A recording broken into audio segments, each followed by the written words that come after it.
Hi everyone. Yesterday I posted a video that was named Tomorrow, and it showed an intro of our guardian in the derelict going through the portal to the Nine, to the realm of the Nine.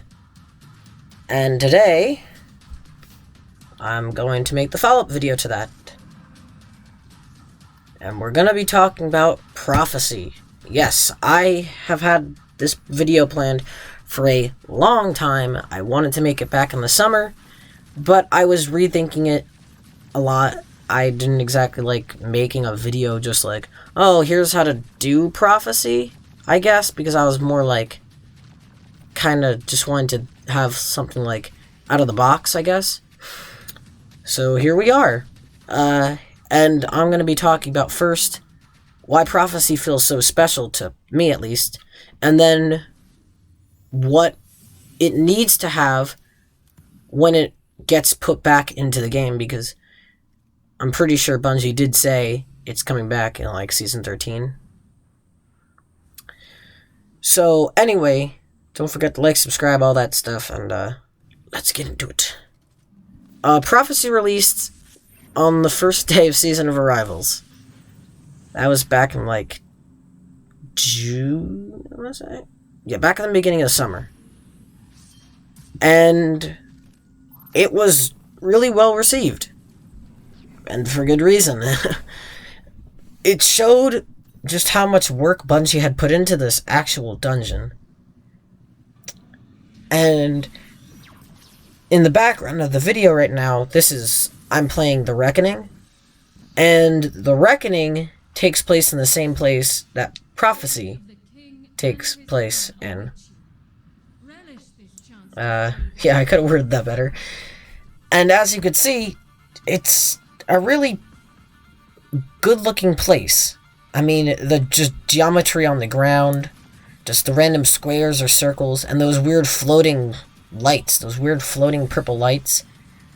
Really cool. The sand, or even the attention to detail, like on the circles, and how they have little waves in them.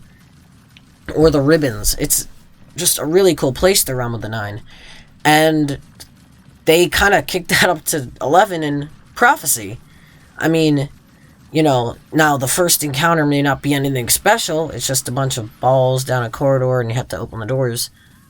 But then you get onto, like, the wasteland. And that's just a desert, it looks like, filled with places that are going away, such as Io, Mercury, Mars, Titan. And all nods to those places actually going to be taken away. And that's really cool. And then, right before the boss encounter, you have the Sparrow encounter, which is one of the prettiest places I've ever seen in a video game. I mean, you enter through this tunnel that just, like, illuminates and has rainbow colors in it, and then you enter into just this sea of triangular shapes with ribbons that you have to drive down. I mean, it is a really pretty and well-made place, and that's a good thing. You know, I like the Shattered Throne, but the problem I have, and I know some of my friends have with it, is well, first of all, you don't get powerful rewards or anything from it, but secondly, it's really hard to see. And that makes sense, it's a taken place, but, I mean, if the Shattered Throne was a really, like, illuminated place and kind of had the same, just, like, light as the Dreaming City does, or as Mara's Throne does, that would be a really pretty place. Story-wise, that doesn't pan out, but, I mean, you know, it would look really nice. But anyway, now let's talk about the mechanics and the story behind them, and how another reason why this dungeon is really good and will hold a special place in my Destiny-loving heart. It's in-game storytelling to the max. I mean, for people who don't read the lore, in-game storytelling is really nice. Telling, you know, because not a lot of people, or not many people, actually have time to go and read lore books. And some people just aren't into the lore, but may still be confused stepping into the story.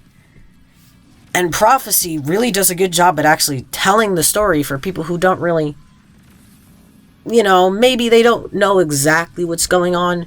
They have a rough understanding. But, maybe they don't know why we went into Pit of Heresy and had to kill Zomek.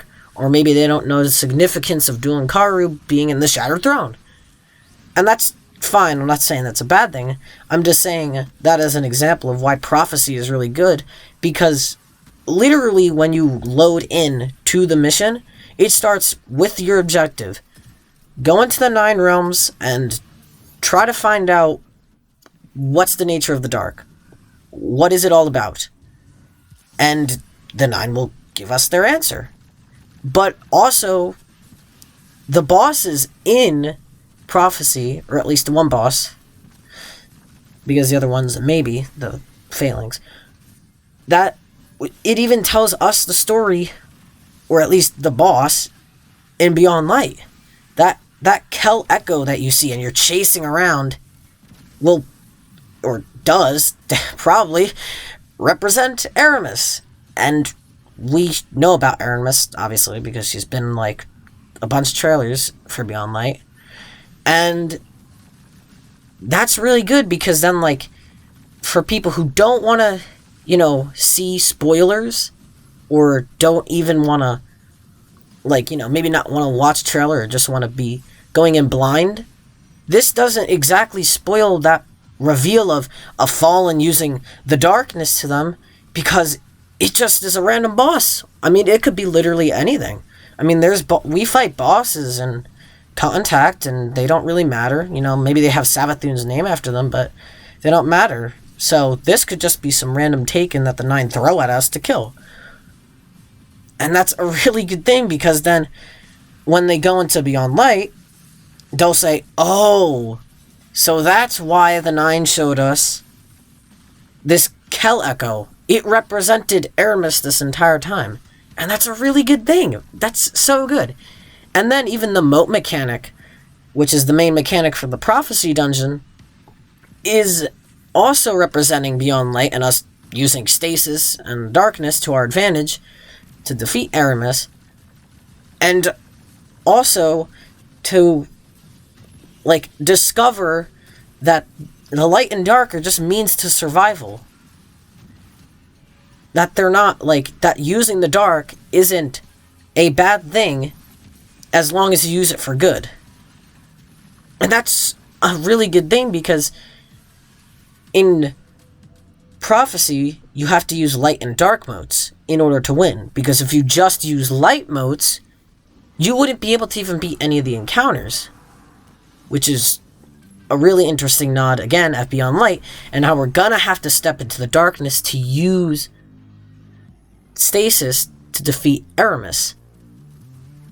And in Prophecy, we're going to have to use darkness to defeat the Taken that the 9 throw at us.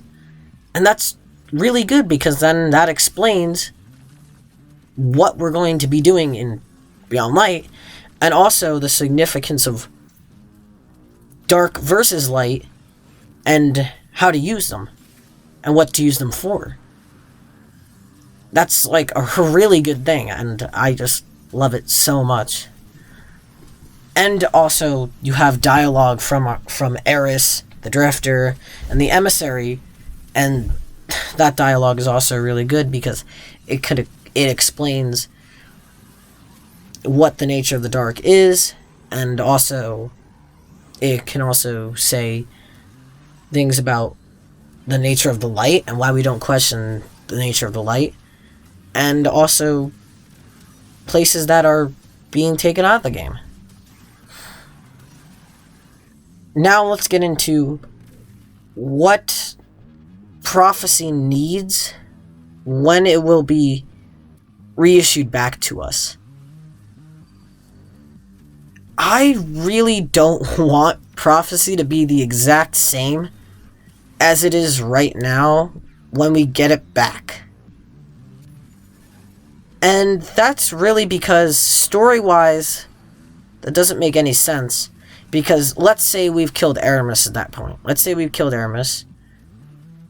Because who knows, we might not. Well, we might not be able to. She might just escape us. It wouldn't exactly make sense to go back in and the 9 to say, oh, here's another Cal Echo, kill it, yeah, whoa.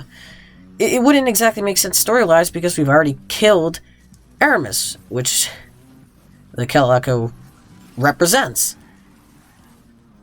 So, it would need a change to the bosses, obviously. It would need a change to what the upcoming story is for Witch Queen, and what the upcoming story is for seasons in between. Because we can't just keep on fighting the Cal Echo, because story-wise that wouldn't make any sense if we do kill Aramis. Next, I would love to actually go in and try to discover the nature of the light. Because the 9, like I said before, they ask us,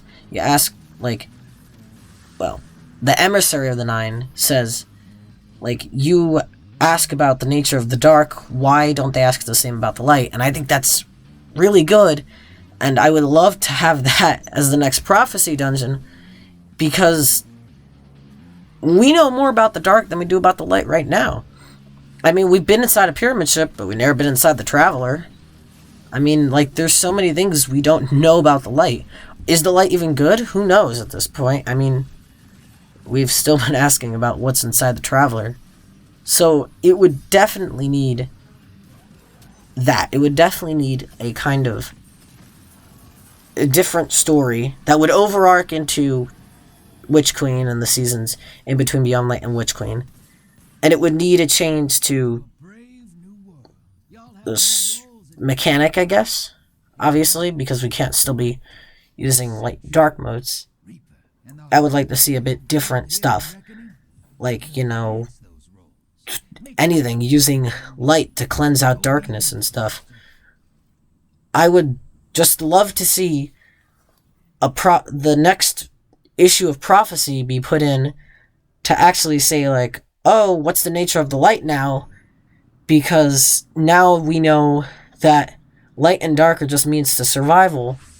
And, maybe that's kind of the answer to our question already. But what if there's something that we don't know? What if there's something that the 9 and the emissary haven't exactly told us about the light? I mean, that would be really cool, and I think they have so many opportunities for Prophecy to actually be really good in the story. So, that's my Prophecy video. I hope it wasn't too sloppy. I didn't script it because I wanted to kind of just have my ideas freely for this video.